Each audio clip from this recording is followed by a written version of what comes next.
See the whole forest, not just the trees. Rather than focusing on individual projects or short term targets, China adopts a strategic long term approach to developing its society and economy, the 5 year plans. Since 1953, these guidelines have been setting the overall goals, priorities, and policy directions, serving as the nation's defining roadmaps. As we approach the end of the 14th 5 year plan, all eyes are on the new blueprint that's been drawn up to guide the nation's next 5 years. And more details will be unveiled later this week after an important meeting of the CPC Central Committee.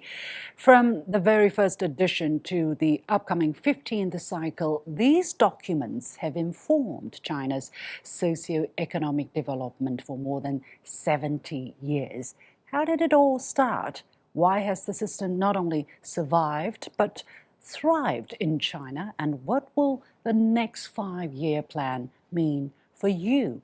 These are just some questions to help understand the situation at this juncture, and we'll do exactly that in this special edition of The Point, with me, Liu Xin, coming to you live from Beijing. This is an opinion show on current affairs, and I'm pleased to be joined from Los Angeles by William Li, Chief Economist and Executive Director at the Milken Institute, an American think tank, from Washington, D.C. by Sourabh Gupta, Senior Asia-Pacific International Relations Policy Specialist at the Institute for China-America Studies, and from Beijing by Li Lun, Assistant Professor of Economics at Peking University. Gentlemen, welcome to The Point. Now, before we unfold the discussion, here are just some economic indicators of what the past 14 5 year plans have helped us achieve by now. For instance, from 1979 to 2024, since China's reform and opening up, the country's GDP grew at an annual average rate of 8.8%. China's per capita GDP surpasses now $13,000. China is now listed as one of the top 10 on the Global Innovation Index. China's average life expectancy has risen to 79,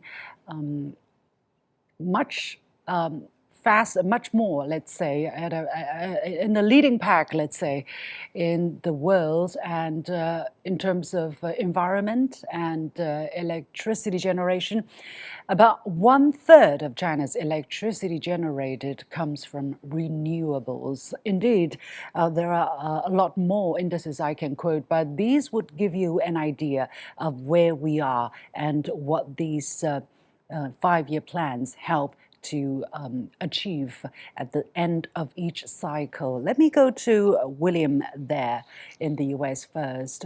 How do you look at the effectiveness of the 5 year planning system from an American perspective? China's record has been really remarkable, as the numbers you quote really show that China's trajectory has been incredibly rapid. It's marshaled its resources in a way that has allowed people to come out of poverty. It's allowed China to go from essentially a backward agrarian society to the leading edge of modern technology. So there's a lot of success stories there. Of course, the reason why China's adopted this is because its economy is based on a command economy. The leadership decides on what has to be done and where it's going to be done and who's going to do it. It differs from what we have here in the West, which is a market economy, where those decisions are done by thousands and thousands of individuals, and the market brings together and makes it a cohesive picture. And when there are excesses in one place, the market prices go up and reallocate resources away from things and toward things that are considered important. And that collective decision is done on a disaggregated level. China has done it on a very centralized, aggregated level. Both systems have really positive points to them. It's been very successful, but also have a lot of problems with them. And we'll go into some of those problems, I'm sure. But before we talk about problems, I think we have to keep in perspective that many countries have tried central planning. Many countries have started, as you probably have said, with the Soviet Union, the heavy industrialization that it's done in the 1930s. And in Soviet Union, it failed because it didn't take into account the needs of the economy in a way that central planners didn't have enough information to sort through what the priorities are. The marketplace has been successful during the same period because the decentralized nature of markets minimizes the amount of information that central planners need. The market coordinates everything. And that automaticity that the marketplace gives us is missing in China. And China has really done a great job of making up for the lack of that automaticity that the markets have. Well, very interesting points that you have brought up, William. For instance, the characterization of different economies. You call the Chinese economy a command economy versus the Western capitalist economy or market economy. I think the Chinese marketplace or a lot of theorists would contest that notion. And then you also mentioned the central planning and the centralized policy making.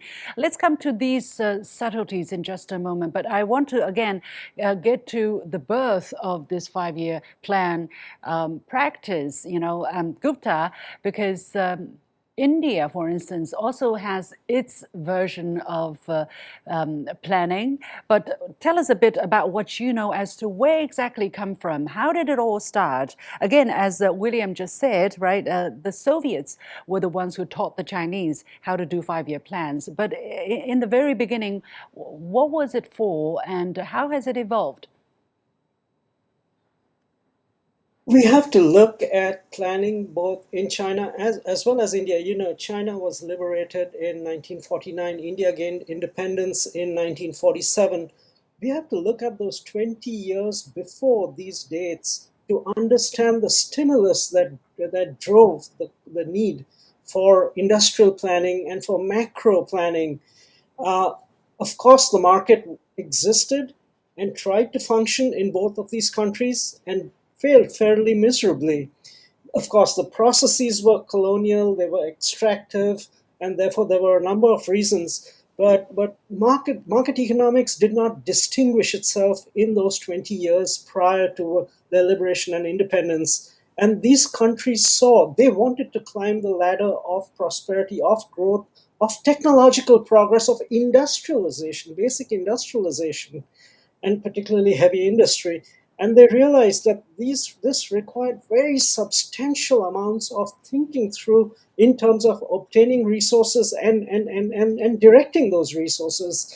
And I think that was part of the reason, with the Soviets having shown great promise in the 1930s with some of their planning, and also that the fact that entities like what was the World Bank at the time, at a very early stage in the World Bank, and even many of the economic thinkers in the West and in the United States understood the value and the need for this sort of planning, I think assisted the process of building out this sort of bottom-up industrialization requiring heavy capital, and that required creating and soliciting these plans. Now, the fact of the matter is that it might have been a command economy then in terms of planning, but as the economies have grown more sophisticated, the nature of planning has changed and has become much more indicative and not of a command nature.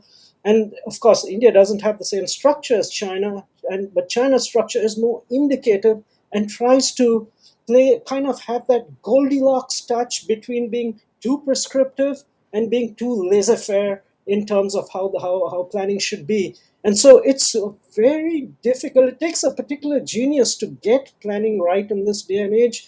China has substantially mastered that art.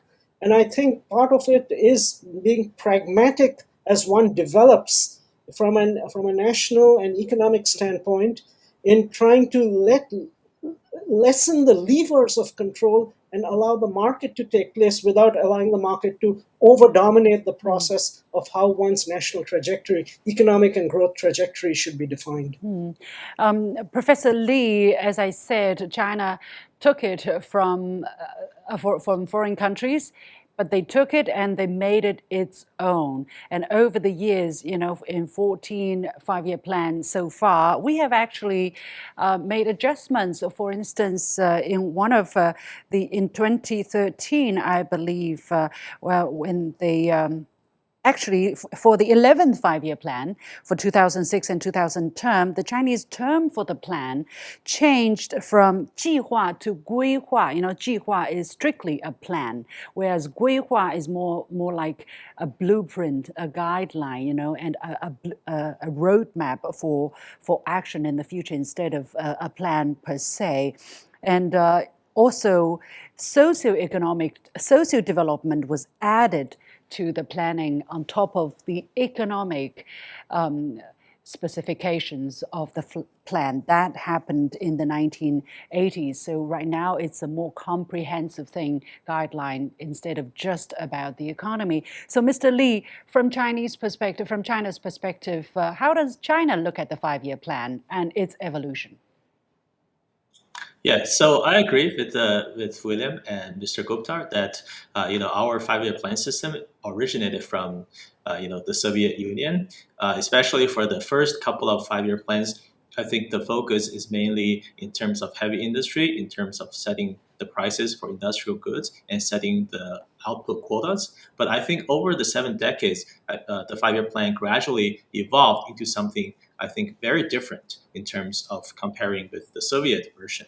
So I think the difference is mainly in several aspects. First of all, I think the primary object is different. So instead of only focusing on the economic development or heavy industry or national defense, I think the goal is right now is very diversified. It includes environmental protection.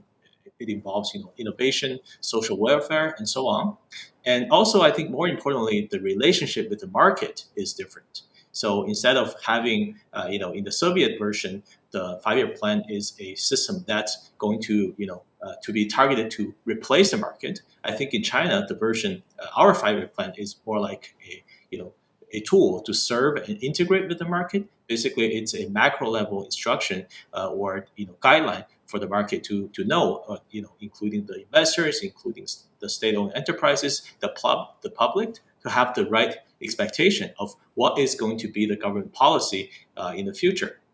And I think one of the reasons why some other plans failed, but Chinese five-year plans succeed and prosper, is that our plan is not as rigid and inflexible as the for example, in other countries' version. One aspect that's often overlooked is that our five-year plans have midterm reviews and annual plans that can adjust and fine-tune in the progress, so that we can adjust to new challenges in terms of domestic or global conflicts. And finally, the plan is set or formulated not in a top-down manner. So the plan is going to to have a top-down and bottom-up approach, basically meaning that it's going to consult experts, think tanks. It's going to consult public opinion from the internet. So I think overall it has become a very different thing from the initial design by the Soviet Union, and now it has become a very successful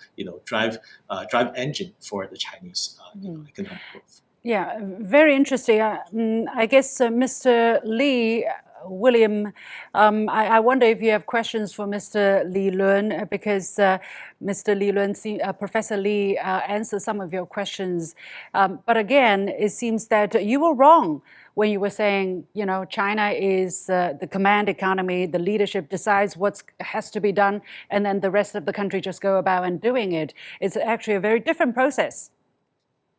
Well, I start off our discussion by giving that historical perspective, and in the beginning, it was a command economy. But right now, of course, over the course of time, when you saw that heavily command economies just don't work, that evolved into a hybrid economy where you brought in the benefits of the allocation mechanism of the marketplace, the disaggregated nature, the information requirements of the marketplace. The one thing you teach in economics, whenever I taught at Columbia, was markets are the most efficient mechanism for allocating resources. What's bad about the markets is that they go to extremes, and sometimes they also have a very bad distribution setup where people who work just don't get the salaries that are a livable wage. So a lot of things are bad about markets, but in terms of allocating resources, there's no other mechanism that's is able to do that job. And China has learned that and has integrated markets into their central planning process. The key to markets, though, is that it's not just markets by themselves. You need institutions that guarantee markets can work efficiently and are robust.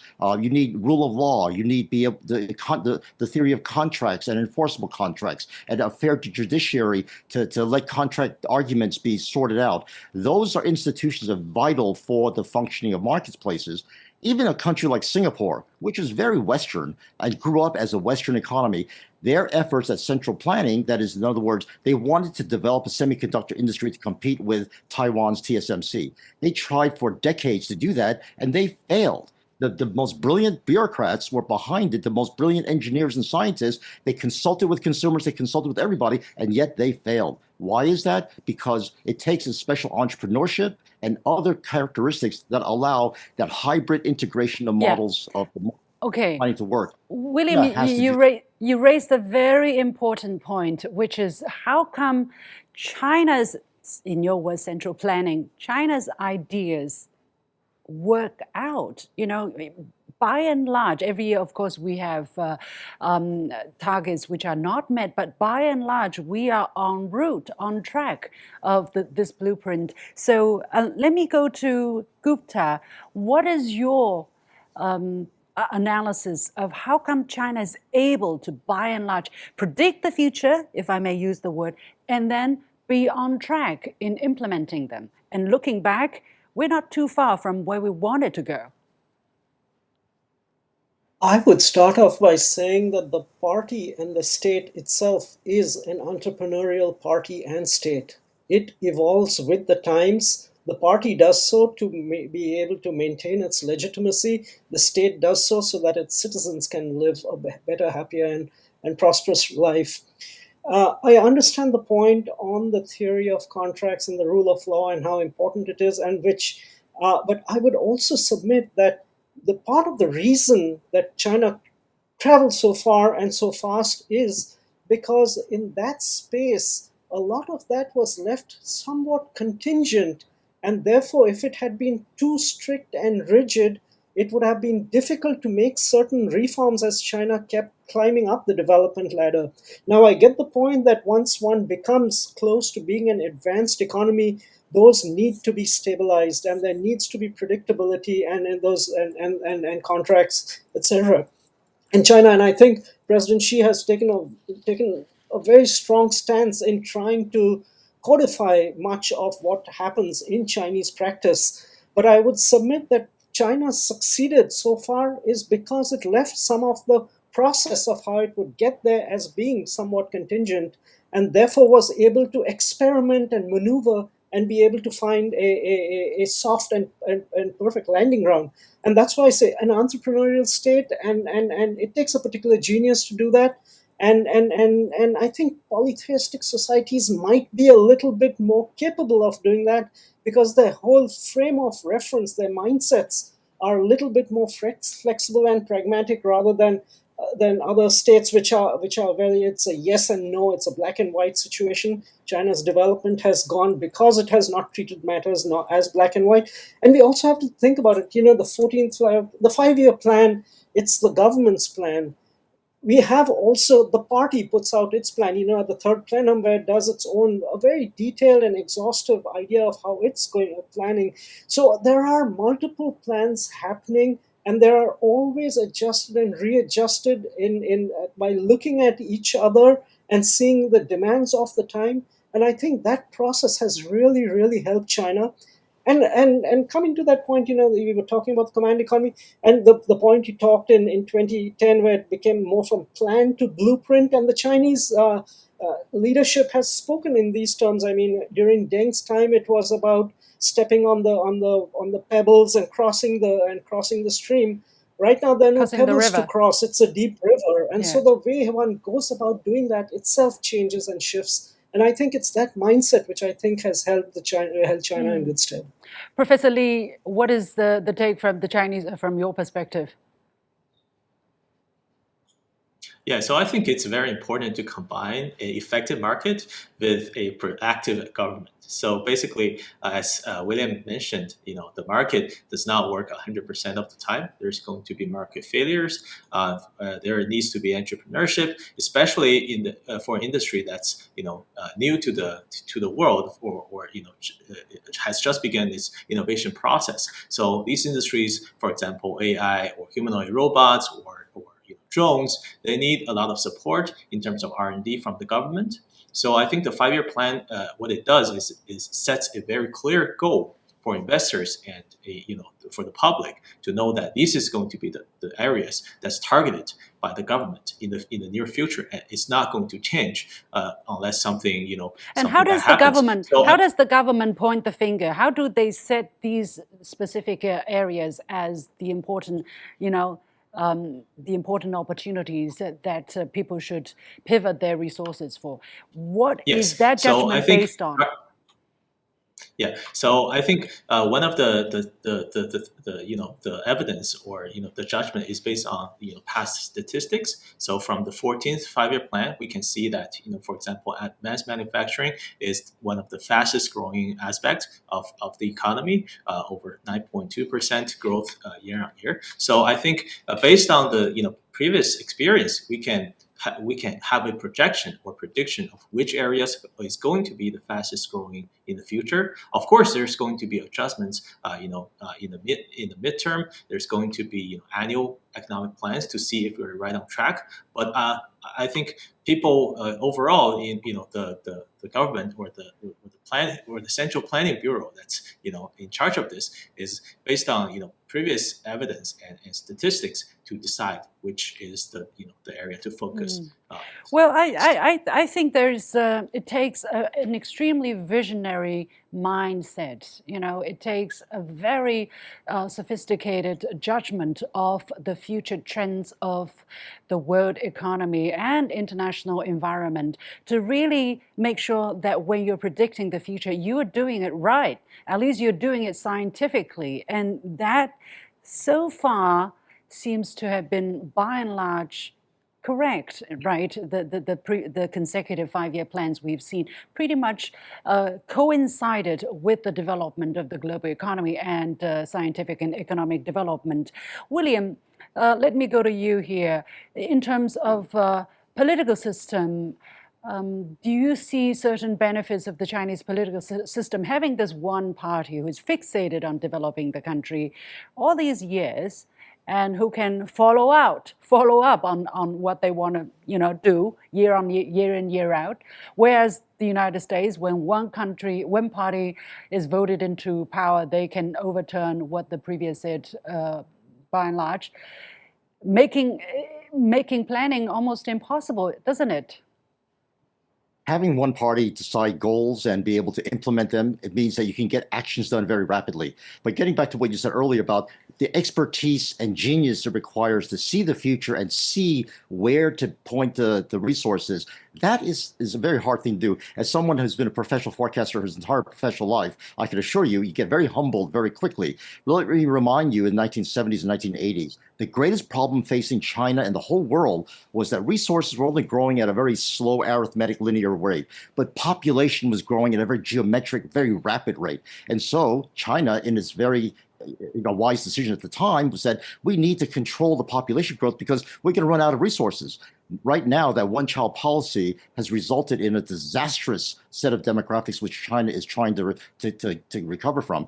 What that means is that experts underestimate the benefits of technology and the technological progress and the jumps in productivity that take place. Those are very hard to predict, and they are always underestimated. Do you think this lesson, regardless of the extent of it, has been learned? Because China is now implementing policies on a much swifter term, right? The implementation is much swifter, and they know that when you set out a policy, you should be able to adjust it quickly. Self-correcting is absolutely vital, and self-correcting mechanisms is what the market is absolutely supreme in. And having a central planning, even if a very centralized and powerful central planning process, getting bureaucrats to change their mind and say, gee, I was wrong, is the hardest thing to do because of human nature. So I think that's the fault of central planning. It's not just China. U.S. is subject to the same problems.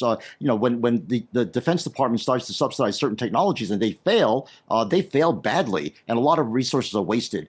I think in China, what you find is that you have tried a whole wide array of different projects, especially now with new technologies. But again, the failure comes out when you look at the domestic economy, and private demand just hasn't been able to keep up in terms of feeding the consumers what they need. Consumption in China is only 40% of GDP, way below what it is in most parts of the world. So again, the decision to say, I'm going to shift our resources to heavy investment and private sector investment and government investment and away from Chinese consumption, that was the decision your planners did. And that was supposed to be something for the good of the country, not now, but in the future. So how much longer do you want to persist with that? Just like how much longer do you want to persist with the one-child policy? Yeah, William. Correct. Yeah, well, exactly. You pointed out some of the challenges which the Chinese government acknowledge in public. In recent series of articles on the People's Daily, which is the most important national newspaper, it talked about exactly, for instance, the weakness of domestic consumption. Gupta, let me go to you. Have you noticed the picked up efficiency in terms of pointing out the problem and trying to address the problem, as new problems will always continue popping up? China has been able to do that well, but that's mostly to do with the fact that because China has been more or less a success, when you are doing well, you are that much more Catholic and liberal in your mindset to find the ways to self-correct, to move forward and make those corrections. It comes when you are stuck in a rut, when you're not doing well, that then it becomes that their interest groups rise within, and it becomes much more harder to do those reforms. So it's a little hard to say. China has gotten stuck a little bit in this with regard to kind of building out its consumption, and then it's kind of unfortunately got caught up in this technology competition and war which the US has prosecuted against China. And so there has been once again a kind of a focus on the production side of the economy. But it boils down to, at every stage of national development, one has to have foresight and understand the challenges. I think China has understood the challenges, right? Right at the time of the 14th five-year plan, it talked in terms of technology autonomy, it talked in terms of dual circulation, it's talked in terms of common prosperity, right. All very important themes which will help China kind of become a very different economy from advanced economy, from what it is today, and a prosperous society. So China is making those changes, but it is going to be a hard slog in terms of building out the consumption side of the economy, because on the production side, let's not go into the details. Let's not go into the details there. Sure. My time is really running short. I want to give the last question to Professor Li, because China this time solicited over 3 million pieces of suggestions, feedback, comments from netizens, and they will formulate them into, last time out of 1 million, they formulated 1,000 suggestions to go into the final draft. This time, how many? How can they do this? I mean, it's a country of 1.4 billion people. I give you 30 seconds. Sorry. I give you 30 seconds. It takes a very collaborated, it takes a very sophisticated system to kind of compile these comments and make them into, actually contributive, actually helpful comments to, further our, economic planning. Okay, and we'll keep a close watch on the situation. As I said, mid-week this week, there will be more details. We will know what the highlights will be for China and what the implications will be for all of you around the world. Many thanks to my guests joining me from different parts of the world, William Li and Sourabh Gupta and Li Lun. Thank you so much.